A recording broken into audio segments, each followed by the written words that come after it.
편의 작품이 탄생하기까지 작가의 예술혼과 영감에 영향을 끼친 고장을 찾아가 봅니다. 우리 땅 예술기행 김보경 작가입니다. 어서 오세요. 네, 안녕하세요. 네, 오늘은 경상북도 포항으로 우리 땅 예술기행을 떠나보네요. 구룡포 이야기 가져오셨어요? 네, 그 포항 구룡포 얘기인데요. 네. 구룡포로 간다라고 하는 시집 제목의 시집이 있습니다.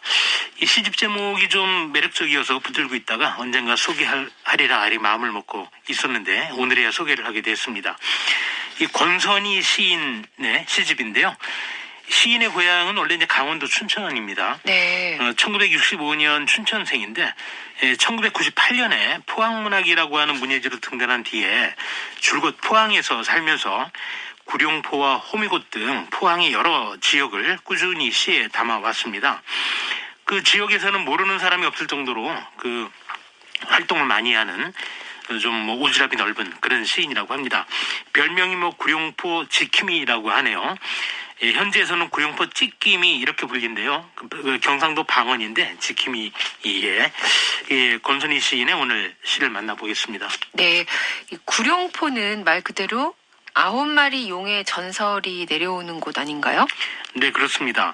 신라의 그 진흥왕 시절이라고 하는데요.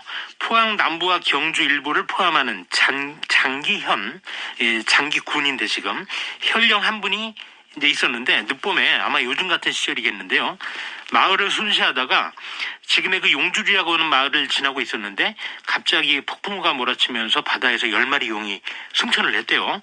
근데 그 중에 한 마리가 떨어져서 죽었다고 합니다. 그러자 바닷물이 붉게 이제 물들면서 폭풍우가 이제 그쳤다. 이런 전설이 내려오는데 그때부터 이제 9마리의 용이 승천한 포구. 그래서 이제 구룡포 이렇게 이름이 붙었다 그래요. 지금은 이제 구룡포 근대문화 역사거리가 아주 유명한 관광지가 돼 있는데 그러니까 조선시대에는 원래 한적한 어촌 마을이었는데 일제강점기에 이제 누군가 나서서 축항이라고 하는 항구를 만들고서부터 일본인 수산업자와 가족들이 대거 이제 몰려들고 큰 배들도 정박하게 되어서 번성한 항구 도시가 되었다고 합니다. 그 당시에 곳곳에 지어졌던 일본식 가옥 건물들이 지금은 근대 역사 문화 도시 이제 볼거리가 되고 있습니다. 일본의 어떤 옛날 문화 이런 맛볼 수 있는 몇 안 되는 공간 중에 하나입니다. 네, 구룡포에서 만나는 권선희 시인의 어떤 작품을 낭송해 볼까요? 2007년에 냈던 첫 시집 구룡포로 간다에서 이제 골라봤는데요. 그 10년 후에 꽃마차는 울고 간다 그래서 호미곶에 관한 이런 시도 썼습니다. 오늘은 첫 시집 구룡포에 간다 실려 있는 시 중에서 종점다방이라고 하는 짧은 시를 먼저 소개하겠습니다. 네, 낭송하겠습니다.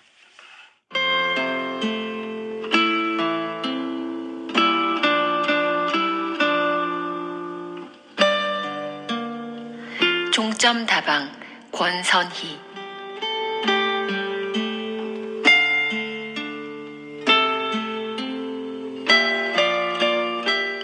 그 다방 손님, 열의 7은 아내가, 열의 5은 아내와 이빨이, 열의 3은 아내와 이빨과 손가락 없이 비린내 나는 포구에 붙어 퇴화를 꿈꾸는 종점.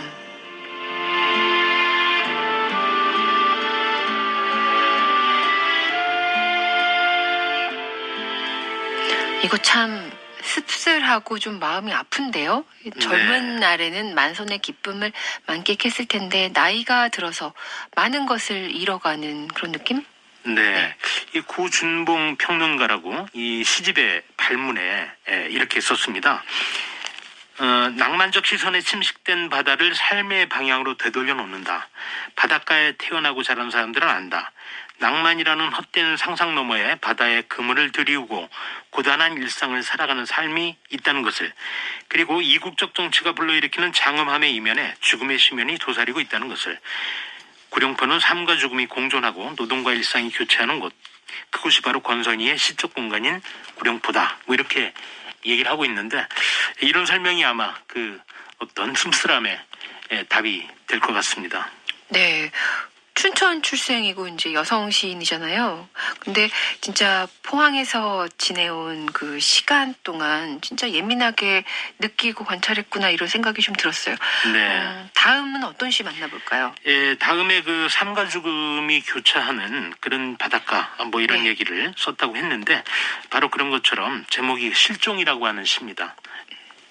네, 낭송하겠습니다.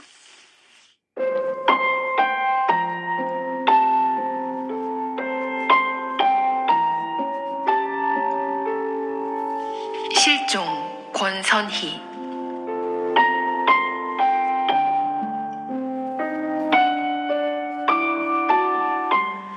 떠오르지 않는다. 환장할 노릇이다. 불에도 없는 인간이 바다로 갔다는 것. 파도가 뒤통수를 쳤다는 것. 합동 분향소는 텅텅 비었다는 것. 아득한 노릇이다.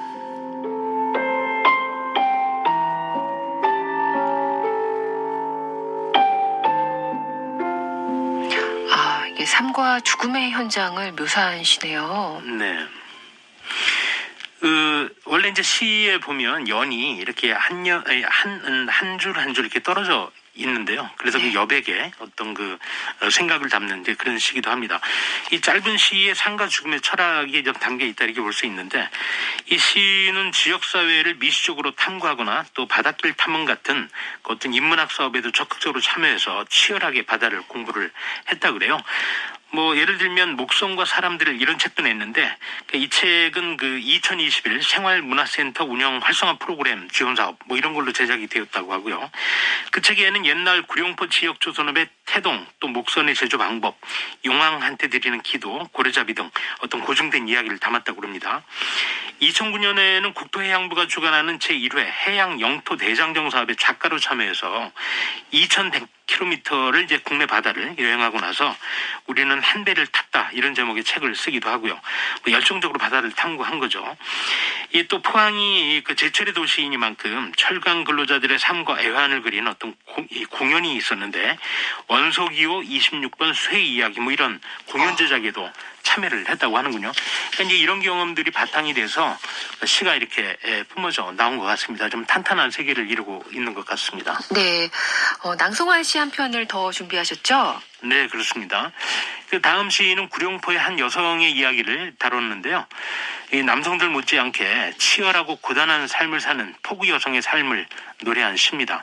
항구 양장점이라는 제목의 시입니다. 네, 낭송하겠습니다.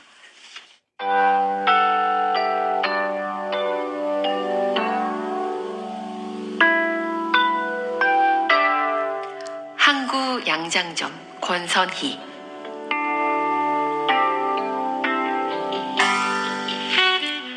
까꾸 엄마 새댁적에 꿈마다 다녀가는 양장점 있었다네. 까꾸 들쳐업고 말통술 배달 가는 길 스며시 넘겨보던 항구 양장점. 초크 하얗게 그어질 때마다 미싱 소리에 부풀던 삐딱구두 빨간 꿈이 유리문 밖으로 피고 지곤 했다네. 까꾸는 고난 잠속에서 손가락 빨고 짐 자전거에 묶인 술통은 출렁출렁 보채었다네. 파도가 까꾸를 키웠다네.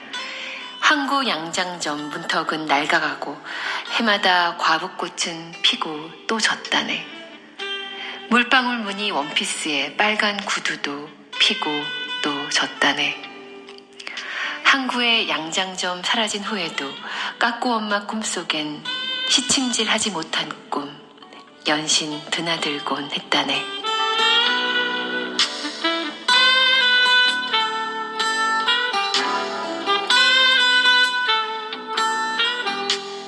오늘 시 다 좋네요. 늘 좋았지만 태어난 고향은 아니지만 문학의 고향을 삼은 구룡포를 온몸으로 사랑하면서 탐구한 시인의 시를 감상하는 시간이었습니다. 저희가 포항 소개 초반에 장기군이라고 했었는데요. 장기면으로 바로 잡겠습니다. 네, 오늘도 김보경 작가와 함께했습니다. 고맙습니다. 네, 고맙습니다.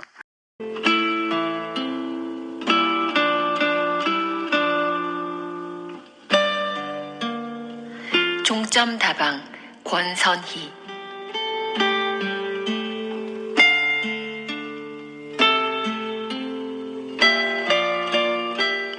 그 다방 손님.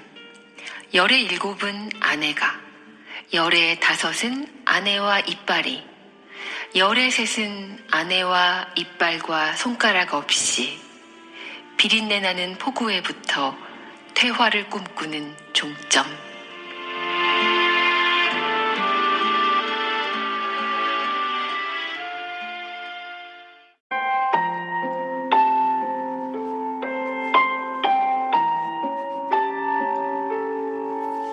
실종 권선희.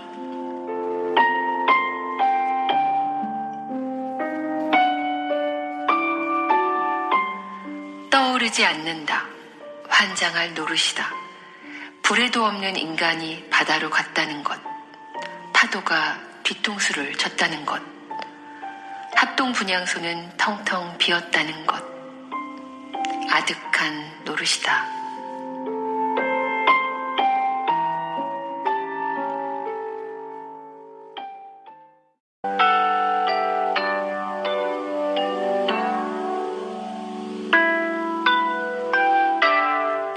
항구 양장점 권선희.